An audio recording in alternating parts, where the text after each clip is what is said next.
Terima kasih. Selamat pagi semuanya. Baik, Ibu, di tahun 2022 Indonesia menjadi presidensi Forum G20 untuk pertama kalinya. Lalu seperti apa rencana Indonesia membawa arah ekonomi global dengan forum ini? Pertama-tama ini adalah merupakan suatu waktu yang sangat kritikal dari dunia sesudah kita menghadapi COVID-19. Jadi waktu Indonesia menjadi tuan rumah dan sekaligus menjadi presidensi dari G20 tentu memiliki sebuah tanggung jawab yang besar. Bagaimana kita bisa menciptakan suatu kolaborasi global di dalam rangka untuk pemulihan ekonomi secara bersama dan lebih kuat.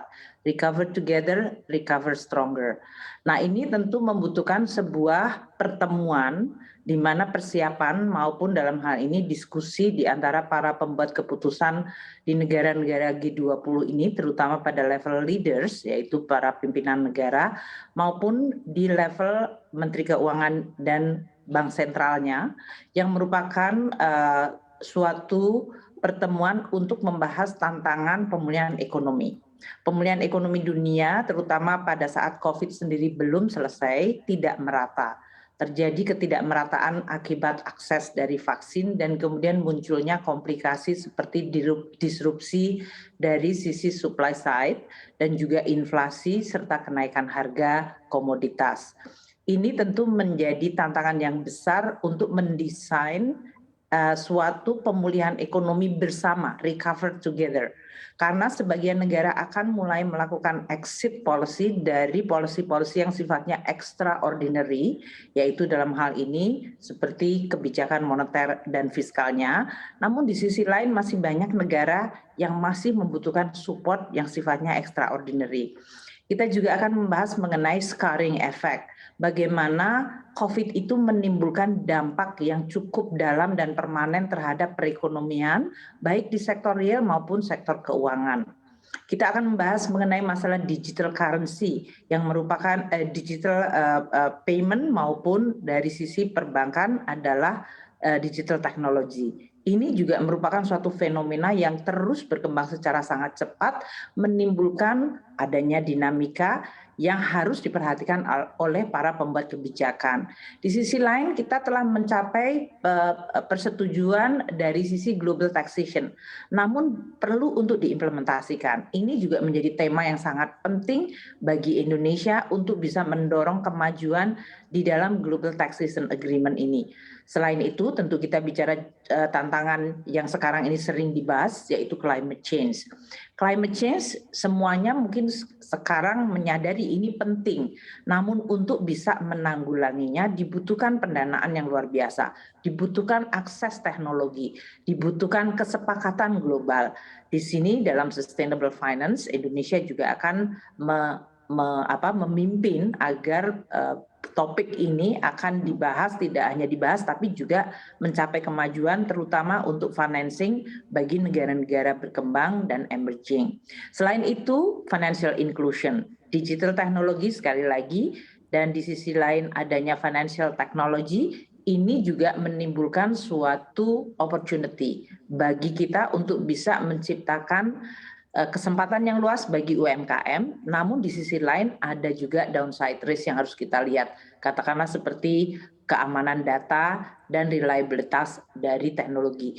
Ini adalah topik-topik yang luar biasa penting di mana presidensi Indonesia diharapkan akan bisa menciptakan suatu lingkungan tidak hanya pembahasan tapi kolaborasi dan agreement untuk hal-hal yang kemudian membuat negara-negara ini mau berkolaborasi.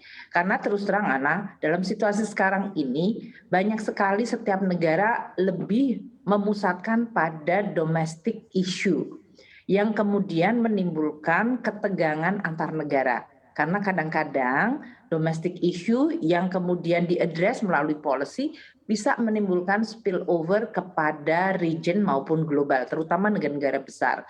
Nah, suasana inilah yang perlu untuk kita coba hindari dengan membuat pembahasan untuk menciptakan suatu kesepakatan arah dari pemulihan ekonomi bersama dan bagaimana kita bisa lebih prepare dari munculnya tantangan-tantangan seperti COVID-19 yang menjadi pandemi dan juga climate change. Mungkin itu yang menjadi fokus kita di dalam G20 yang ingin saya sampaikan kepada teman-teman. Baik, Ibu Sri Mulyani, ya, kalau berdasarkan poin-poin terutama pemulihan ekonomi ya, pasca COVID-19 ini, kira-kira agreement atau kesepakatan apa mungkin yang akan menjadi fokus dengan negara-negara lain untuk bisa meratakan pemulihan ini? Yang memang sudah dirintis selama ini, kita mengetahui bahwa pemulihan yang tidak merata karena vaksinasi yang tidak merata.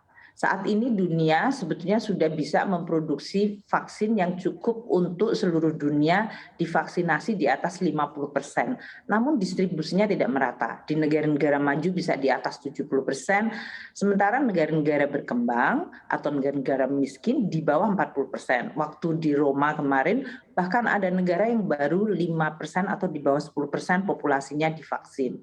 Ini tentu menimbulkan, karena yang kita hadapi adalah penyakit, akan selalu menimbulkan ancaman mutasi baru yang akan kemudian mengancam proses pemulihan ekonomi bersama. Maka di dalam G20, kesepakatan untuk akses vaksin menjadi sangat penting. Bagaimana membantu terutama negara-negara yang masih belum mendapatkan akses vaksinasi tersebut. Yang kedua, di dalam persoalan pemulihan ekonomi ini adalah mengenai exit strategy. Dan apakah kita kemudian melihat adanya permanent damage dari COVID-19 melalui apa yang disebut scaring effect. Exit strategi seperti yang tadi saya sampaikan, ini adalah sangat-sangat sensitif. Negara seperti Amerika saat ini menghadapi inflasi di atas 6%, 6,2%. Ini tertinggi dalam 30 tahun terakhir. Tentu seluruh pembuat keputusan atau kebijakan di Amerika Serikat, apakah itu bank sentral, yaitu Federal Reserve maupun Menteri Keuangannya, harus menggunakan tools untuk menangani kenaikan harga yang luar biasa ini. Dan ini akan berpotensi menimbulkan spillover effect kepada seluruh dunia. Karena Amerika bagaimanapun adalah negara dengan ekonomi terbesar di dunia. Nah, di sisi lain, negara-negara yang masih membutuhkan suasana kondusif untuk pulih, yaitu suku bunga yang relatif rendah, inflasi rendah, itu harus mengejar ketertinggalan supaya pemulihannya segera terjadi sehingga mereka tidak tergulung atau terpengaruh secara negatif dari spillover yang terjadi di negara-negara yang sudah inflasinya tinggi. Komplikasi inilah yang akan dibahas mengenai apa yang disebut exit strategy. Di Indonesia kita sudah sesuai dengan Undang-Undang Nomor 2 Tahun 2020 mencanangkan bahwa pandemi ini memang membutuhkan extraordinary policy paling tidak 3 tahun, tahun 2020, 21, 22. Maka dalam 3 tahun ini kita dibolehkan defisitnya di atas 3% dan ada arrangement khusus antara pemerintah dengan Bank Sentral untuk bersama-sama mengawal pemulihan ekonomi. Hal seperti ini menjadi salah satu hal yang baik. Karena Indonesia transparan, kita juga menyampaikan adanya situasi yang extraordinary, namun kita tetap disiplin dalam jangka menengah panjang.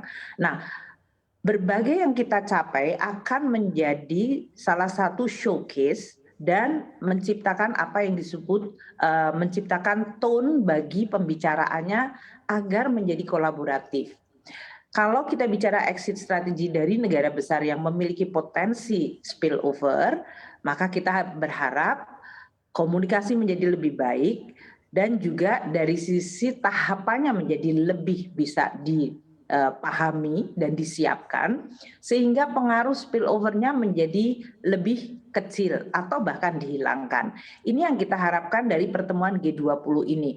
Komunikasi dari sisi policy, persiapannya, tahapannya, sehingga semua negara bisa menyiapkan secara baik. Karena memang lingkungan global tidak 100% selalu bisa dikontrol oleh any country in the world. Makanya yang perlu adalah bagaimana berkooperasi, berkolaborasi supaya environment global itu tidak menjadi totally volatile, dan uncontrollable. Inilah yang akan menjadi salah satu capaian yang kita harapkan, terutama mengenai masalah exit strategy dan scarring effect di dalam topik terutama nanti di level pimpinan negara maupun pada level Menteri Keuangan dan Bank Sentral, Gubernur Bank Sentral. Baik, kalau dari dalam negeri sendiri, Ibu Sri Mulyani, seperti apa sejauh ini rencana penanganan COVID-19 dari sisi anggaran? Untuk COVID-19 kita alhamdulillah bagus ya. Pertama, sejak awal terjadinya pandemi COVID-19, kita memahami bahwa ini adalah sebuah tantangan yang sungguh luar biasa.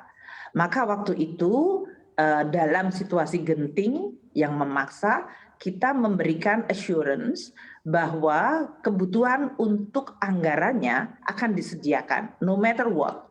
Karena kita bicara tentang keselamatan manusia, keselamatan masyarakat kita. Jadi kita menaikkan anggaran waktu itu sampai dengan 75 triliun. Tahun ini bahkan kita mencapai lebih dari 220 triliun untuk penanganan di bidang kesehatan, terutama COVID.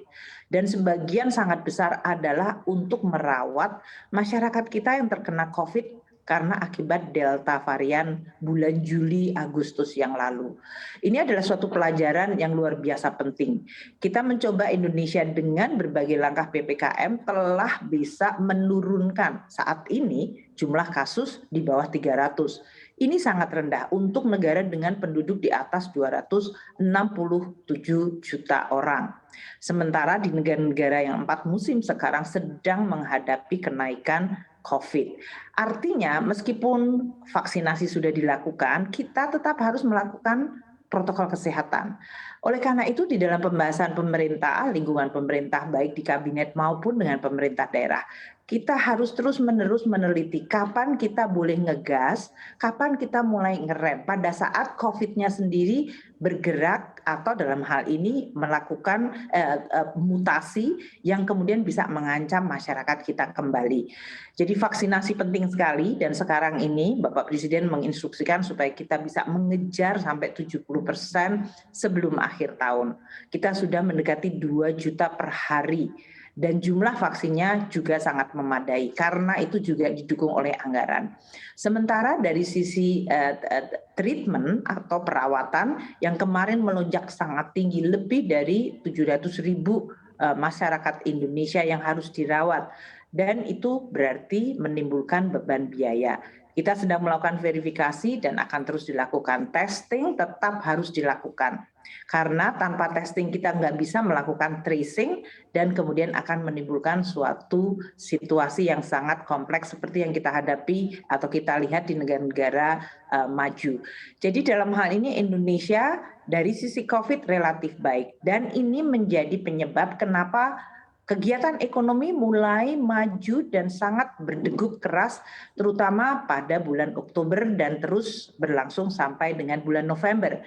Kita berharap ini akan menjadi pemulihan kembali sesudah pada kuartal ketiga pemulihan ekonomi kita agak mengalami perlemahan akibat Delta varian dengan pertumbuhan yang hanya di atas 3,5%, yang tadinya di atas 7,07%.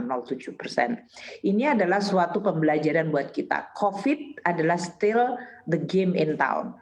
Kita tetap harus bisa mengendalikan COVID. Namun ini tidak berarti bahwa upaya pemulihan ekonomi kemudian menjadi nomor 2. Kita tetap bisa mendorong pemulihan ekonomi. Saya lihat konsumsi sudah mulai naik, investasi juga mulai pick up lagi, lending dari perbankan juga sudah mulai tumbuh. Ini adalah dan tentu ekspor kita lihat pertumbuhannya di atas 50%. Luar biasa mendorong dan memulihkan ekonomi Indonesia.